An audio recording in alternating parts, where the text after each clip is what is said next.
todos, eu sou o professor James Brian Soares da Silva. Hoje a nossa disciplina é de História para as turmas do quarto ano. Sejam todos bem-vindos a mais uma videoaula.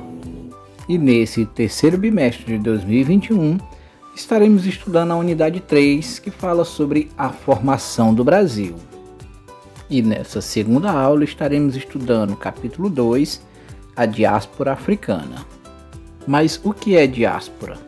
É a dispersão de um povo em consequência de preconceito, conflito ou perseguição política. A partir de 1550, milhares de homens e mulheres africanos foram trazidos para a América e obrigados a trabalhar como escravos.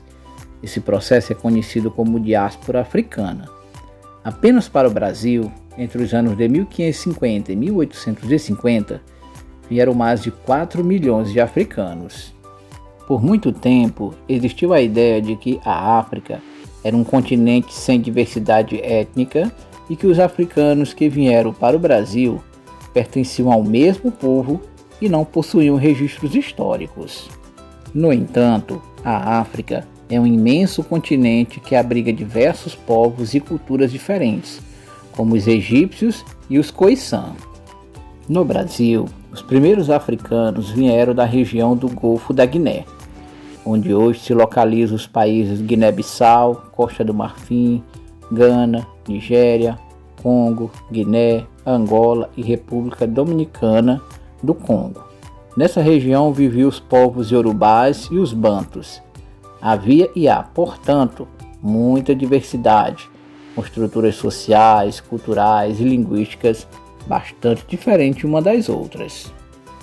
Os reinos iorubás, por exemplo, eram organizados em cidades com até 20 mil habitantes e tinham um comércio ativo com outros povos.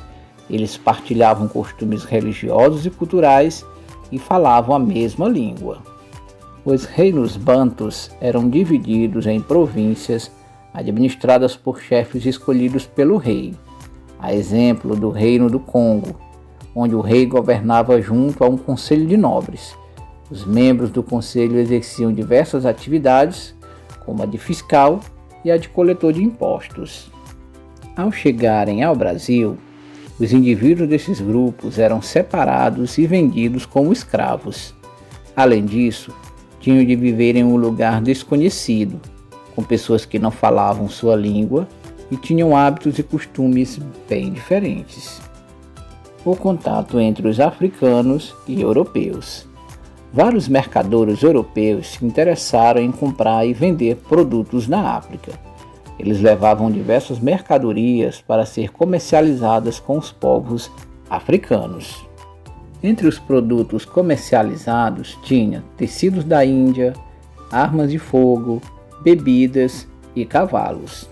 Em contrapartida, buscavam na África ouro, marfim e africanos para serem vendidos como escravos.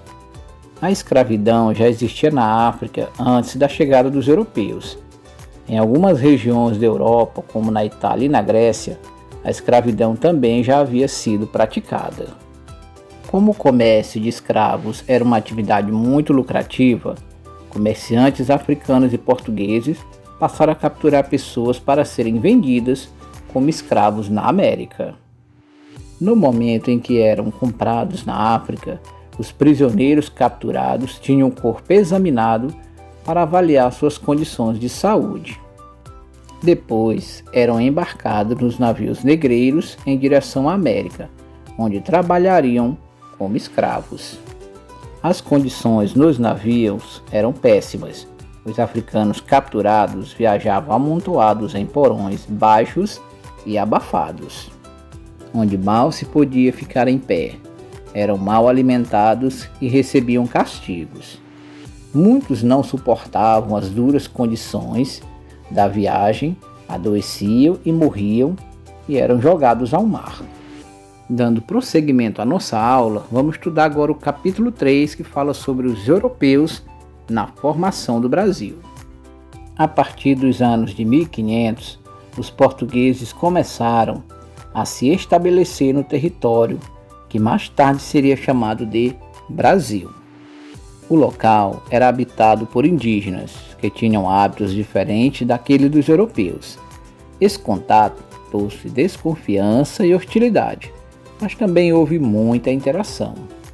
Assim, os portugueses adotaram o uso de instrumentos indígenas, como canoa, arco, flecha e tacape. Na alimentação, os portugueses incorporaram o milho, a mandioca e o amendoim à alimentação diária. Houve também a união entre os habitantes da terra e os europeus. Seus filhos eram chamados de mestiços ou mamelucos.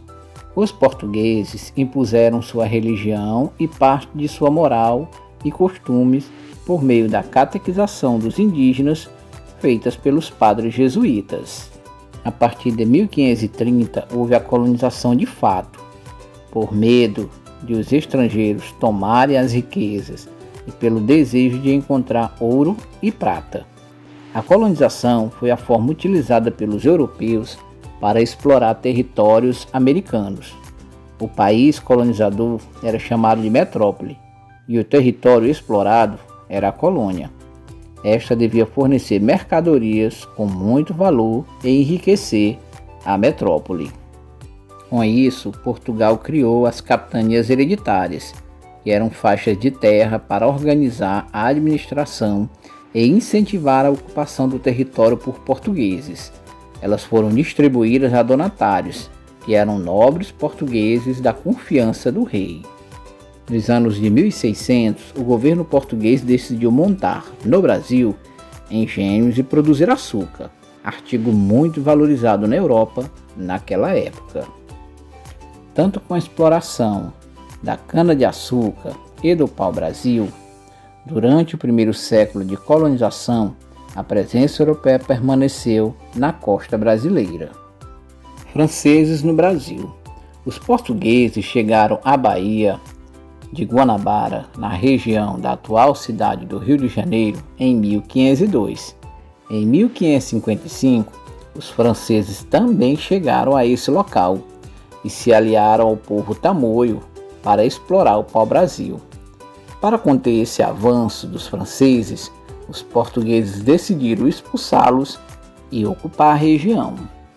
Uma medida importante foi a fundação em 1565 da cidade de São Sebastião de Rio de Janeiro. Foram construídas casas de colonos, um colégio jesuíta, uma igreja e prédios da administração pública portuguesa. Em 1567, após batalhas navais e terrestres, os portugueses expulsaram os franceses da Baía de Guanabara e exterminaram a maioria do povo tamoio. Alguns franceses permaneceram no Brasil e se dirigiram ao norte e ao nordeste, travando contato e fazendo comércio com outros indígenas. Foram expulsos novamente em 1584 e retornaram em 1612, quando fundaram a cidade de São Luís do Maranhão. 3 anos depois, voltaram a ser expulsos pelos portugueses. Os holandeses e a produção de açúcar. O açúcar produzido no Brasil era levado pelos portugueses para a Europa e vendido aos holandeses. Na Europa, os holandeses refinavam o açúcar e o revendiam a preços muito mais altos. Para aumentar os lucros e obter açúcar diretamente do Brasil, os holandeses ocuparam diferentes regiões do Nordeste. Em 1624 e 1625, conquistaram Salvador e em 1630 conseguiram tomar Olinda e Recife. Em 1637, os holandeses nomearam Maurício de Nassau, governante de Pernambuco. Ele ordenou a construção de canais, escolas, teatros e da primeira ponte do Brasil. Também fez alianças e intermediou empréstimos para os senhores de engenho, para que realizassem melhorias nas fazendas. Após vários desentendimentos com o governo da Holanda, Nassau pediu demissão em 1644 e deixou o Brasil. O governo holandês começou a cobrar os empréstimos feitos aos senhores de engenho, que ficaram descontentes e se aliaram de novo a Portugal. Assim, após muitos combates contra os holandeses, os portugueses reconquistaram Pernambuco. Os holandeses foram expulsos do Brasil em 1654 e começaram a produzir açúcar em suas colônias nas Antilhas, ilhas que se localizam na América Central. O açúcar holandês era vendido na Europa por um preço menor que o açúcar fabricado no Brasil. Portugal não conseguiu superar a concorrência holandesa e a produção e a exportação de açúcar entraram em declínio. Encerramos aqui a nossa aula, até a próxima e tchau, tchau!